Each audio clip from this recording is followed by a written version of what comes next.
you don't like scuddly things, don't watch this video. For my coursework this year, I've been instructed to write and record a podcast about one of 3 topics on ecology. So, sit back, relax, and grab some popcorn while I talk about entomophagy. Entomophagy? Entomophagy? Entomophagy? Yeah, you read the title. Entomophagy. Eating insects. Now, most people either know or have heard at some point insects are very nutritional, contain a lot of protein, and most importantly, are crunchy. Yeah, I know, that sounds completely unhinged, but the stigma against eating insects is only something we have in the West. In fact, it's actually a surprisingly common trope to show someone in the wilderness eating a bug as a demonstration of how far gone they are. That's how alien to us the concept is. So obviously, before we can even talk about farming bugs, we need to figure out how the hell to convince people to eat them in the first place. Broadly, there are 2 ways to eat a bug. Either eat it directly or grind it up into a powder you can put into other things. Eating it directly is what most people think of because when you talk about eating something, most people picture, eating the thing. So let's start with that. Sometimes people will just eat a cooked bug without any colourful exterior, like cockroaches. When cooked properly, a cockroach is both perfectly safe to eat and apparently has the approximate taste and texture of a greasy piece of chicken. Ugh. Well, that sounds awful, but you do you, I guess. Oh, I should also mention that when I was doing my research for this, I came across something called cockroach milk, and I can't decide if it's more or less horrifying than it sounds. Essentially, there's a species of cockroach called Diploptera punctata that gives birth to live young, so they produce a crystalline milk-like substance for their young to eat, which I guess is better than just using cockroaches in the same way nut milk gets made, but as I said earlier, grinding down insects to use as a powder is a viable option. Cockroach milk sounds horrifying though, and I'm sorry, but there's nothing I can do for that. So obviously, because we have a lot of cultural stigma around grudged and munched eating insects just as they are, there are alternatives. The main one I'm going to talk about is cricket powder. On its own, it's most commonly sold as a protein powder or a supplement. However, because it sort of is a flour, it can just get used for making other things to increase their protein content, and can technically be used as a complete replacement for wheat flour. So cricket cake is a perfectly viable dietary staple and has a nutty, earthy taste. But that is still just the eating of bugs, not the farming of them. I imagine at this point the question coming to most people's minds is something along the lines of what the fuck? But do not fret. While I won't be answering that question specifically, I will be answering several questions that are far more specific and conceivably answerable within 10 minutes. Firstly, how does one farm insects? The process isn't actually that complicated. You just need space, food, and a good climate. The same things you need with any other kind of farming. There are commercial insect farms all over the world, which sounds strange when you first say it, but they aren't as weird as you might think because insects are already used for such a wide variety of things. Crickets are used to feed pets, as are mealworms, and various bugs such as silkworms and lac insects are used for their secretions. And then of course there is the most famous example, bees. Yeah, they're insects, remember? Bees obviously farm very large scale for their honey, so when you think of it like that, it doesn't sound like it'd be too hard to farm other insects at that scale, especially considering how many cows and chickens and sheep and pigs we farm, which all, surprisingly enough, much bigger than bees. Put a pin in that for now. Let's use crickets as our example because there is a lot of research about them, and oh boy, that gets wild. What would one need to farm crickets on a small scale to start with? Now, when I googled how are crickets farmed, I wasn't expecting to come across a step-by-step guide to starting a personal DIY cricket farm, but as it turns out, eatcrickster.com has me covered. They give you a direct shopping list, essentially involving an egg-laying chamber, a breeding chamber, climate control with the lamp and water spraying, and finally a rearing chamber. This is exactly the sort of stuff one would expect when farming insects, or anything else that lays eggs like fish or chickens. I do also think it's important to point out that they do not mention how to kill your crickets once you've harvested them. Actually, put a pin in that too because there are ethics to consider. So, that's what it takes to farm crickets on a small scale. Farming them on a large scale would just involve scaling them up, right?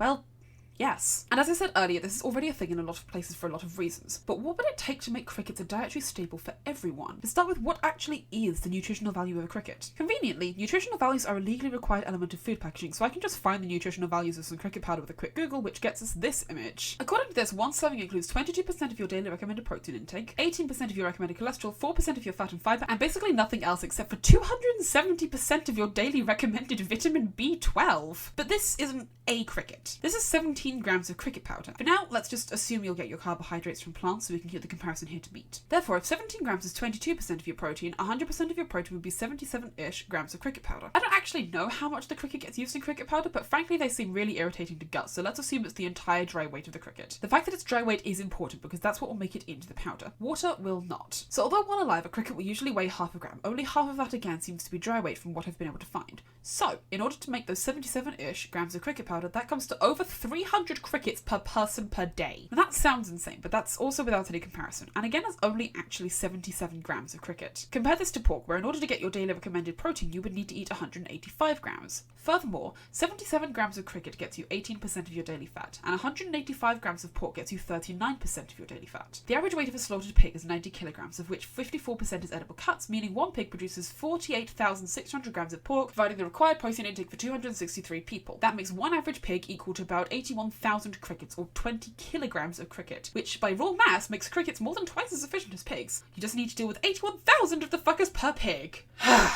Fortunately, this is where we take out our first pin, because before I start talking about the space required to farm enough crickets to entirely replace pork as a staple meat, because writing this has made me go completely insane apparently, I want to take a brief interlude to talk about why I chose pigs as the example. Now, as much as I've spoken about what you could replace with cricket farming, pork isn't the only food we eat.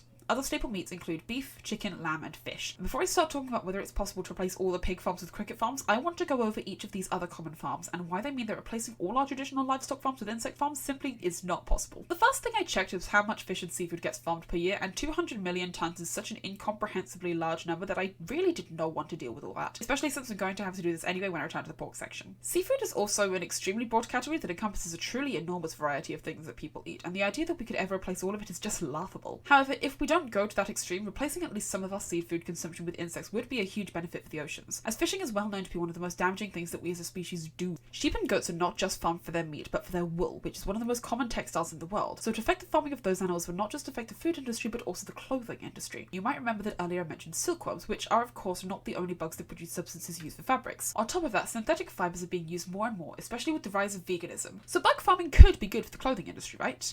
Well, yes and no. While the materials they make most certainly could be good for textiles, the bugs just aren't a good way to harvest them. In fact, they're so inefficient that people have turned to genetic modification to make sheep and goats that produce bug fabrics, going in the complete opposite direction to what any of this would suggest. So, no, frankly, bug farming is not going to make any sort of impact. Even if the meat in them could be replaced by other sources, they both produce two other products that are far too integral to almost everything we eat: eggs and milk. While substitutes for both exist for use by people with allergies and also vegans, they are far too widespread and ingrained into most people's diets to reasonably ever be replaced or even cut down on to a reasonable degree. So before I start going slightly insane over some cricket farms, I want to make sure everyone remembers that regardless of what I'm about to say about pork, our other common livestock simply can't be fully replaced. And yes, we will come back to the vegans. I have my own question that I would like to answer. Could we feasibly replace the entirety of the pork industry with crickets? Equipment can be altered as necessary and made more efficient, so really there's only two questions we need to answer. How many crickets would we need, and how much space would that take up? To answer our first question, we need to know how much pork is produced per year. Now, I want to have at least somewhat usable numbers here, so I'm just going to be focusing on the UK because that's where I'm from and this is still technically uni coursework. In 2021, the UK produced 11.1 million pigs. There are about 10,000 pig farms in the UK, meaning 1,110 pigs per farm per year. So in order to match that, a pig farm converting into a cricket farm would have to be able to produce nearly 19 million crickets per year per farm. Now, as it turns out, crickets have one very powerful secret weapon. They're small, which means they're stackable. A cricket farm realistically doesn't have to be very high because no one cares about free-range crickets. Therefore, although the actual surface area required would be larger than what we have to work with, we can stack cricket farms into multiple layers to massively cut down on that space, to the point where if you made cricket farms up to the height of a typical barn, you could get the space required down to less than a half of what we're currently using for pig farms. All the area that would be saved could be used for all manner of things, such as conservation or agriculture. Okay, two things, but you get the point. And all that would be required is 900 billion crickets and a whole lot of construction. But realistically, even though the maths does check out, replacing the UK's entire pork consumption with crickets is never going to work. Pork is one of the most staple meats of the country, especially when bacon and sausages are such an iconic part of the English breakfast. So, although they are healthier and perhaps more ethical, they simply are not viable as a complete substitute because no one would want to. Sorry, what was that? Did you hear something? Ah yes, that's right. I said ethics. Oh, we're finally taking out that second pin. I have obviously been wanting to talk about this for a little while, and now I think it's time I say why. Right back when I first started doing the research for this video, I came across several websites mentioning entomophagy as a potential substitute for veganism. Now, on the face of it, that sounds like it might be a good idea, right? They're very healthy, they're easily acquired through esoteric means, and they just sort of fit the vibe. When I was doing this research, I was mildly horrified to discover that they are normally killed by being frozen or boiled. I knew killing something to grind it up into a powder was never going to be nice, but damn. Now, a few websites said that the freezing process was apparently painless for them, but then I came across a paper by a pair of Venezuelan entomologists about reactions to heat in a particular species of cricket. Not only do crickets respond to pain from heat, this pain response can be suppressed by morphine, which they can also get addicted to. So if commercial cricket farming ever does become widespread, just make sure your crickets have been ethically not dosed with morphine. So perhaps it's not that ethical after all.